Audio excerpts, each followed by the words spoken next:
மத்திய அரசின் பொதுத்துறை நிறுவனங்களை தமிழ்நாட்டுக்கு கொண்டு வர முயற்சி எடுத்தார் காமராஜர். அப்படித்தான் சென்னை கிண்டி அறுவை சிகிச்சை கருவிகள் தொழிற்சாலை, நீலகிரி கச்சா பிலிம் தொழிற்சாலை, கிண்டி டெலிபிரிண்டர் தொழிற்சாலை, துப்பாக்கி தொழிற்சாலை, நெய்வேலி நிலக்கரி சுரங்கங்கள், சேலம் இரும்பு உருக்காலை, சென்னை ஆவடி இராணுவ தளவாடங்கள் தொழிற்சாலை, பெரம்பூர் ரயில் பெட்டி தொழிற்சாலை, அரக்கோணம் இலகுரக எஃகு தொழிற்சாலை உள்ளிட்டவை உருவாக்கப்பட்டன.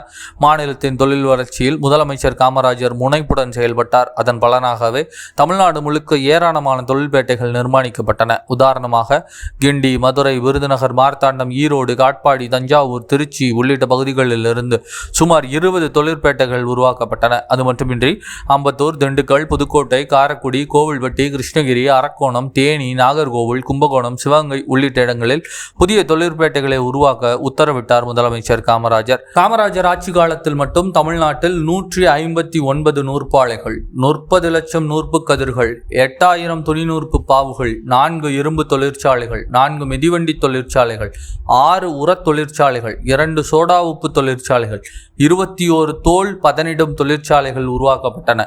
அதிக எண்ணிக்கையில் தீப்பெட்டி தொழிற்சாலைகள் உருவாக்கப்பட்டதும் காமராஜர் ஆட்சி காலத்தில்தான்.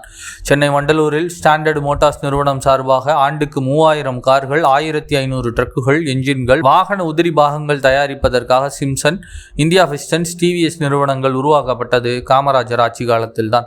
முக்கியமாக பனியன் கம்பெனிகள் தொழில் வளர்ச்சியில் கணிசமான பங்களிப்பை செய்திருந்தது.